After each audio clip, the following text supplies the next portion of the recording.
नमस्कार दोस्तों, आप देख रहे हैं मृदुल एजुकेशन एनालिसिस चैनल। और इस चैनल के माध्यम से मैं आपका मृदुल आज आपको मैं साइमन कमीशन के बारे में बताऊंगा। जो 1919 का जो अधिनियम था, मॉन्टेग चेम्सफोर्ड जो था, उसके तहत एक वैधानिक आयोग का गठन किया गया था।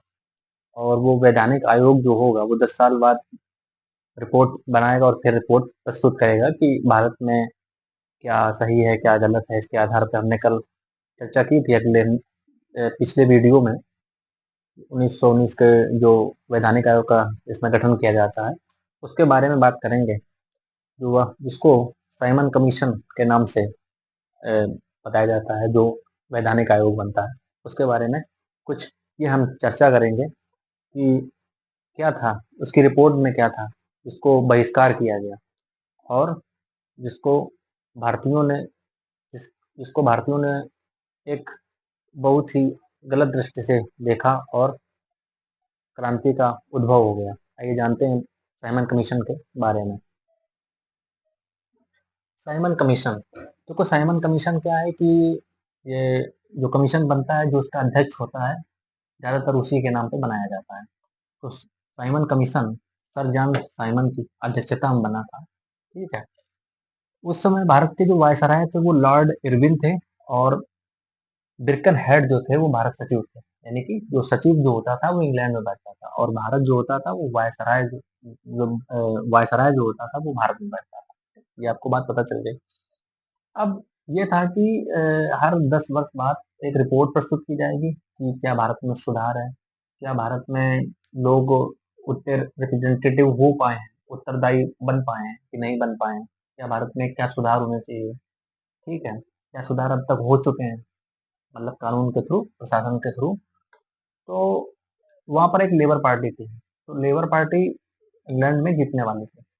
तो उसके पहले ही वर्तमान की पार्टी ने 1929 तक, यानी 10 साल के दरमियान तक, 1919 में मॉन्टेग चेम्सफोर्ड बना था, और 1929 तक इसको पारित होना चाहिए, उसके बाद इसकी जांच होनी चाहिए, फिर रिपोर्ट आनी चाहिए। बट इन्होंने क्या किया कि लेबर पार्टी जीतने के चक्कर में ये बोल उस सरकार ने सोचा कि ऐसा लेबर पार्टी जो है, मजदूर पार्टी जो है, वो कुछ खास कर नहीं पाएगी, इससे पहले हम ये लागू कर दें। तो निर्धारित समय से 2 वर्ष पहले, यानी कि 1929 को, 1919 से 1929 10 साल होते हैं, तो निर्धारित समय से 2 वर्ष पहले ही 1927 में, नवंबर 1927 में sir John commission sir sir John Simon की अध्यक्षता में साइमन कमीशन, यानी कि इस आयोग के द्वारा रिपोर्ट जारी की जाती है। अब जो वो आयोग बना था, जिसको हम लोग भारतीय संवैधानिक आयोग भी बोल सकते हैं। ठीक है, उसको भारत का आयोग भी बोल सकते हैं, भारत का वैधानिक आयोग भी बोल सकते हैं। ठीक है। साइमन कमीशन जैसे जेपी मंडल, तो जेपी मंडल साहब की मंडल कमीशन बना था, उसी तरीके से जो अध्यक्ष होता है, जैसे नेहरू रिपोर्ट जैसे हो गई, तो नेहरू जी उसमें, जैसे मोतीलाल नेहरू जो जवाहरलाल नेहरू जी के पिता थे, उनके उसमें उन्हें अध्यक्ष माना गया और उनके नाम से रिपोर्ट बना दी गई।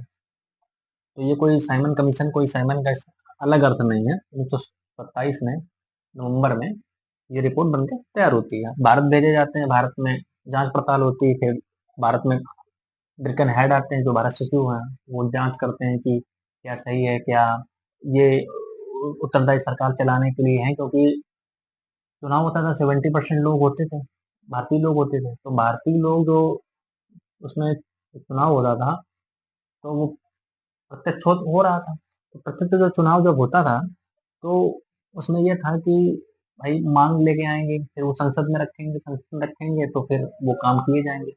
इस तरीके का प्रोसेस चल रहा था। तो निर्धारित समय से 2 वर्ष पहले 1927 में सर जॉन साइमन की अध्यक्षता में साइमन कमीशन के द्वारा एक रिपोर्ट प्रस्तुत की जाती है। आयोग के सभी सदस्य, देखो इसका विरोध क्यों हुआ आपको बताएं। आयोग के जितने सभी सदस्य थे ब्रिटिश थे, यानी कि सभी अंग्रेज थे, कोई भी भारतीय सदस्य नहीं शामिल था।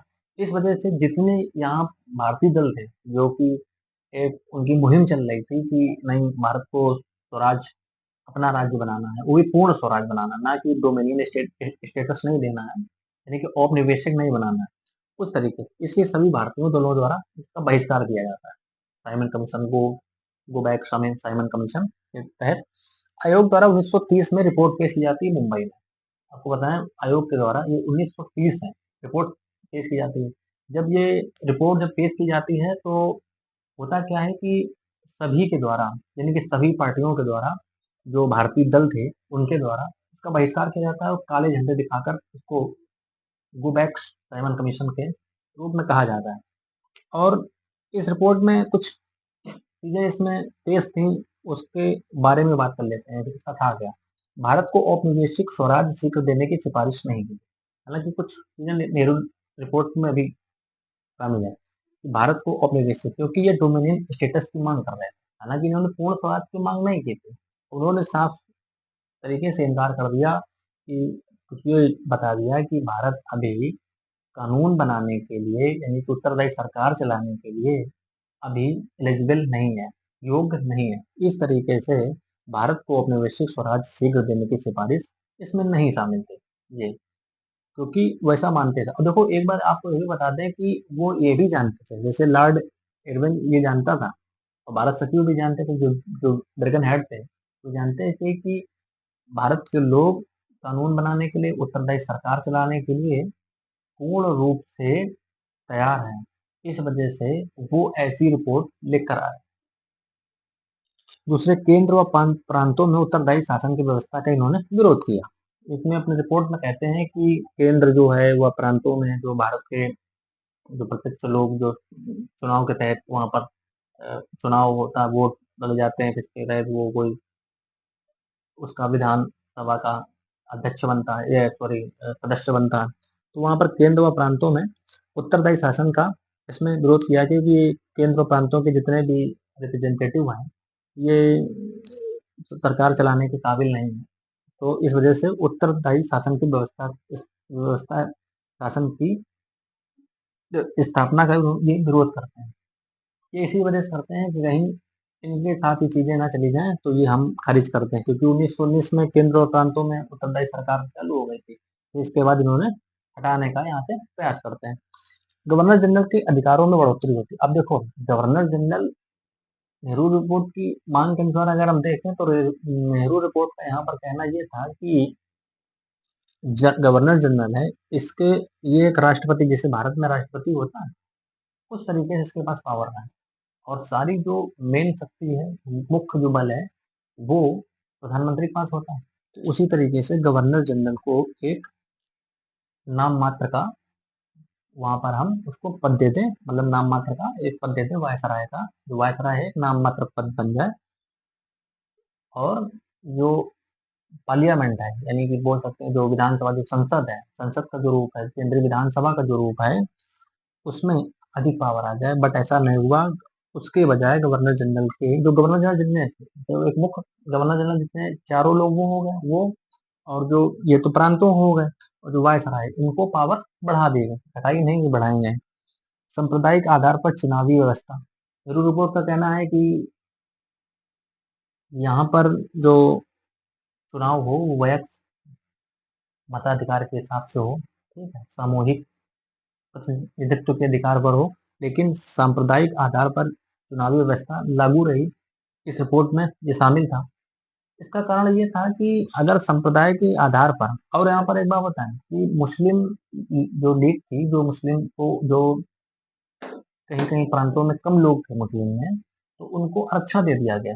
मतलब कहने का मतलब वोट डालो राज्य करो, इनकी एक नीति सुधर नहीं रही थी, वो लगातार काम इस पर करते जा रहे थे। सांप्रदायिक आधार पर चुनावी व्यवस्था और लागू हुई, यानी कि हमने बताया था सिख है, आंग्ल भारतीय है, उसमें हमने बात की थी, तो उसको अभी जारी रखा। नागरिकों के लिए मौलिक अधिकारों का उल्लेख यहाँ नहीं किया गया कि कोई भी मौलिक अधिकार बनाया जाए कि नहीं आप इस हक के लिए लड़ सकते हैं, ठीक, ये आपका राइट है, पर इन्होंने कोई भी चर्चा नहीं की। हालांकि नेहरू रिपोर्ट के अनुसार इसमें मांग की गई थी कि मौलिक अधिकारों का जिक्र होना चाहिए, बल्कि 19 मौलिक अधिकारों का वहां पर जिक्र किया गया, लेकिन इन्होंने नागरिकों के लिए मौलिक अधिकारों का जिक्र अपनी इस रिपोर्ट में प्रस्तुत नहीं किया था। वयस्क मताधिकार के आधार पर प्रत्यक्ष चुनाव कराने की सिफारिश नहीं। देखो वयस्क मताधिकार तो कराएंगे, लेकिन यहाँ पर प्रत्यक्ष चुनाव जो कराने जो डायरेक्ट वोट होना चाहिए, उस तरीके से नहीं, थोड़े लोग हो गए वोट भी डल डाल दिया गया और काम खत्म हो गया। तो प्रत्यक्ष चुनाव कराने की सिफारिश में नहीं थी, ये रिपोर्ट का कहना था। भारत के लिए प्रतिरक्षा समिति यानी कि डिफेंस जो कमेटी बनती हो, यूपीएससी, संघ लोक सेवा आयोग, एससी यानी कि सुप्रीम कोर्ट आदि की स्थापना का भी उल्लेख इसमें नहीं मिलता है। इस वजह से ये बिरकन हेड साहब एक चैलेंज देते हैं कि अगर हमारी रिपोर्ट ये गलत है तो आप ही हमें बता दीजिए कि रिपोर्ट किस तरीके से बनाई जाती है। और इतिहास में इसका जिक्र है कि बिक्रम हेड साहब ये चुनौती देते हैं कांग्रेस को, यानी कि जो कांग्रेस के अध्यक्ष थे मोतीलाल नेहरू जी, उनको चुनौती दी कि अगर आप भी बहुत काबिल हैं तो आप भी रिपोर्ट बना के तैयार करिए। तो फिर उसके तहत 1900 एक साल बाद ही, एक साल क्या, लगभग हाँ एक साल मान लेते हैं, 1928 में नेहरू रिपोर्ट तैयार हो जाती है। और नेहरू रिपोर्ट इस रिपोर्ट को चुनौती दे देती है। और लेकिन उसी तरीके से फिर लाला लाजपत राय साहब, उन्होंने, और जेपी पंत और जवाहरलाल नेहरू को लखनऊ में जीता गया। ठीक? और लाहौर में अगर हम बात करें, लाहौर में नेतृत्व कर रहे थे, लीडरशिप जो थे वो लाला लाजपत राय जी। लाला लाजपत राय जी को भी लाठियों, सर में लाठी बहुत ज़्यादा मारी गई, जिससे उनकी मृत्यु भी हो जाती है। तो जहाँ जहाँ उन्होंने इस कमीशन का विरोध किया, तो पुलिस के द्वारा, प्रशासन के द्वारा उनको उस कमीशन, उस प्रभाव को दबाया गया और ये अपनी रिपोर्ट प्रस्तुत कर डाली, यानी कि लगा दी। और 1935 में यही चीज हमें कुछ हद तक ये नजर रिपोर्ट आती है। ये कुछ था साइमन कमीशन, जो कि हमने पॉलिटी की दृष्टि से ज़्यादा देखने का प्रयास किया है, और जो कि पॉलिटी से संबंधित है। ये इसमें कोई हिस्ट्री का हमने फिलहाल ज़्यादा खास जिक्र नहीं किया है। ये पॉलिटी से संबंधित है कि पॉलिटी में हमने बताया था कि साइमन कमीशन यानी कि एक आयोग का गठन होता है, वही आयोग है जिसका नाम था साइमन कमीशन। ठीक, जय हिंद।